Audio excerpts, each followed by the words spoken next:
There's something about Studio Ghibli's animation that just feels different. No other studio, Pixar, Disney, DreamWorks, can quite replicate it. But why?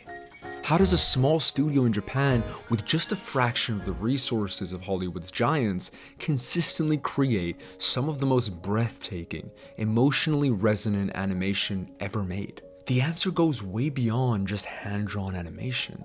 It's things the big studios just don't want to do, and once I share it with you, you'll never look at Ghibli's movies the same way again. I say small because Ghibli really is a small company compared to everyone they're competing against. Consider this, The Boy and the Heron, which won the Oscar last year, was crafted by just 60 animators. In contrast, major Hollywood productions often involve hundreds, if not thousands, of artists. Over 800 people, including 108 animators, were involved in the production of Encanto, for example. 150 were needed for Inside Out 2, and for Mufasa, around 1,700 people worked on the VFX alone. The scale of these productions are orders of magnitude in difference. The entire Ghibli company alone is around 200 people, yet Ghibli's movies smoke all of these out of the water.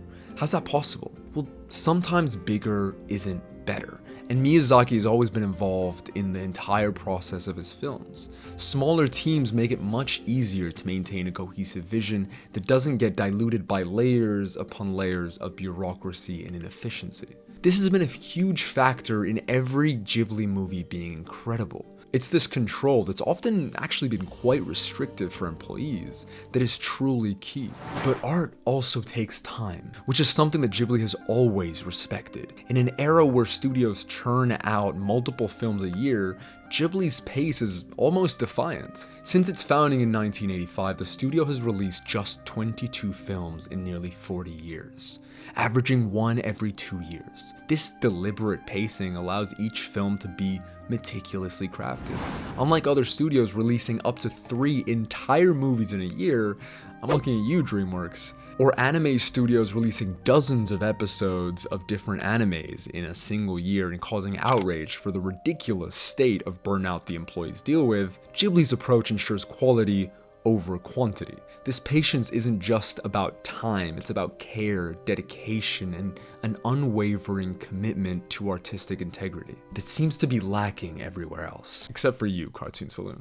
The care and dedication is so obvious when it comes to Miyazaki. Despite having a full team of talented animators for Princess Mononoke, for example, Miyazaki personally redrew parts of over 80,000 frames. That's more than half of the film's total frames.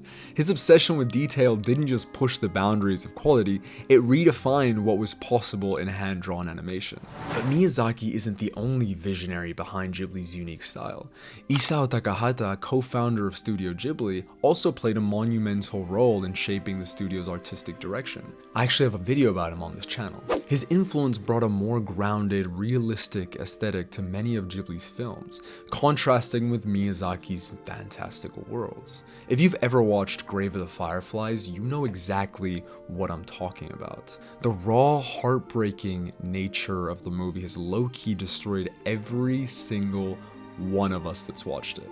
There's nothing to compare to Seita holding Setsuko in his arms when she draws her last breaths. It's this dichotomy between Miyazaki's fantastical stories and Takahata's reality that adds even more beauty to Ghibli's entire catalog, while not sacrificing quality. Because Takahata was also known for his painstaking attention to detail, often taking even longer than Miyazaki to complete his films. The Tale of Princess Kaguya, for example, took 8 years to make, with Takahata insisting on a unique, hand-drawn style that mimicked traditional Japanese brush painting.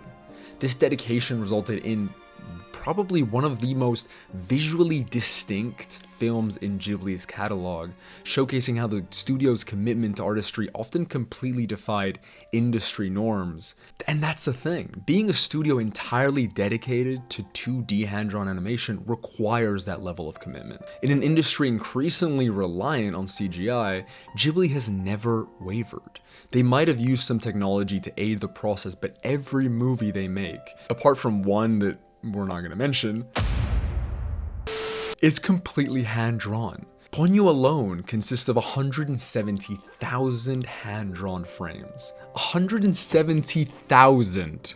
That's insane. This dedication to traditional techniques isn't about resisting change. It's about preserving an art form that prioritizes human touch over digital perfection. And when you watch Ponyo, the level of care and attention is so obvious. No detail was left unattended, and that's the real secret no one talks about enough. It was even reported that during the production of Ponyo, Miyazaki insisted on hand-drawing the waves himself, because he felt that no one else could capture the emotion and life of the sea the way he envisioned. The result? Some of the most fluid, dynamic, and gorgeous water animation ever put on screen in the history of film. Ghibli's attention to detail is legendary. Every frame is masterfully designed, contributing to the immersive world building we've all fallen in love with. The Boy and the Heron was animated at a rate of just 1 minute per month. A 4-second crowd scene in The Wind Rises took over a year and 3 months to complete. Let me say that again. A 4-second scene took 15 months to finish. That's what it takes to make a masterpiece in traditional hand-drawn animation. This painstaking dedication isn't just about perfectionism, it's about authenticity too. Just for context, let me show you what it takes to animate just one single frame in a Ghibli film. First, we get the storyboarding. The process starts with storyboards, translating the script into visual form usually. These sketches map out key scenes and character movements. Then we have the key animation. Animators draw the key frames, the critical poses that define the motion. Then there's the in-betweening. Other animators will fill in the frames between key poses, creating smooth and fluid movement. Then we got the background, which is one of the most important part in Ghibli movies. Backgrounds are drawn separately, often as detailed paintings that set the scene's mood. This moves us on to coloring, where each frame is hand-painted with colors carefully chosen to reflect the story's tone and atmosphere. And finally, the final composition. The characters are layered over the backgrounds and each frame is meticulously checked for consistency and perfection. Now imagine doing that for hundreds of thousands of frames. What's fascinating though is how wildly different Miyazaki and Takahata approach this process. Miyazaki is known for his meticulous storyboarding, often drawing the entire storyboard himself, treating it almost like a living, breathing manuscript that evolves visually as the film develops. His storyboards are works of art in themselves, packed with details that guide animators down to the smallest nuance. In contrast, Takahata often skipped traditional storyboarding completely. For films like Grave of the Fireflies, he relied on detailed scripts and direction notes, focusing on emotional beats and trusting his team of animators to interpret the vision. I mean, the man could barely even draw, which is crazy given he spent his entire career working in animation. And it clearly didn't hinder him because his movies are just as spectacular as Miyazaki's. But it's this obsession with details that allows for one of the most important parts of Ghibli, the sense of immersive realism. Hayao Miyazaki once said, "Anime may depict fictional worlds, but I nonetheless believe that at its core, it must have a certain realism.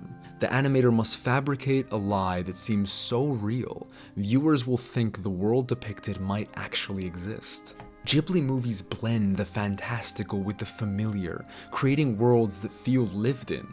A floating castle in the sky feels as real as a quiet kitchen scene because they're both treated with the same level of care and attention to detail. It's not just about what's happening, it's about how it's happening. The way dust floats in the sunlight, the subtle rustle of leaves, the gentle sway of a character's hair in the breeze, these small moments breathe life into Ghibli's worlds and ground the fantastical elements in reality. They remind us that even in magical worlds, the mundane matters. It's this blend of the extraordinary with the ordinary that makes Ghibli's universes feel real. Animation is such a unique medium in that way because we're being tricked to believe that drawn frames have life to them. Without the animators being meticulous with every frame, that illusion can easily vanish. There's a great example of this in Spirited Away. where there's a seemingly insignificant scene of Chihiro putting on her shoes before stepping outside. Miyazaki insisted that the animators capture the exact natural motion of adjusting and tapping the shoes into place. It's such a small detail, but it adds a layer of authenticity that grounds the fantasy in animation in actual real human behavior. But Ghibli's brilliance isn't just in the details, it's also in the pauses. One of Ghibli's most distinctive features is its romanticism of the ordinary, a concept Miyazaki refers to as ma, which means emptiness in Japanese. It's the space between actions, the moments of stillness that allow tension to build and emotions to settle. In many films, silence or stillness might be seen as a lull in the action, but for Ghibli, these moments are where magic happens. It's something that I've talked about in previous videos, but I really can't overstate how important it is to the way these movies make us feel. These scenes, devoid of dramatic conflict, allow the audience to breathe, reflect, and become immersed in the world's rhythm, which is key to how the animation makes us feel. This deliberate pacing creates emotional depth, making Ghibli's films feel both grand and intimate. These movies are a reminder that animation isn't just for spectacle. It's for storytelling, for capturing the fleeting beauty of a moment, the depth of an emotion, the wonder of a world. It's the time, love, dedication, and even sacrifice of Miyazaki's vision, and the countless animators who bring his dreams to life that make Studio Ghibli's animation so special. Ultimately though, the through line in this entire video is Miyazaki. As important as Takahata is, Miyazaki is the life and soul of Ghibli. And without him, it truly is hard to envision the same standards being upheld in the future. Recently, Ghibli actually got bought out by Nippon TV, which could signify a huge change in how the studio is operated. Only time will tell. Thankfully, Nippon and Ghibli have had a long and storied relationship, so hopefully they'll help uphold the values that Ghibli's founders worked for decades to instill. All we can hope for, though, is that people just as passionate as him will be put in charge after his retirement, because Ghibli is ultimately a crucial piece of all of our hearts, and a cornerstone of the entire animation industry. In a world obsessed with faster, cheaper, and more, Ghibli stands as a testament to the power of patience, passion, and artistry. And maybe that's the real secret, not just how they animate, but why they do it. Not to chase trends or box office records, but to create something truly timeless. That's the real secret to Ghibli magic.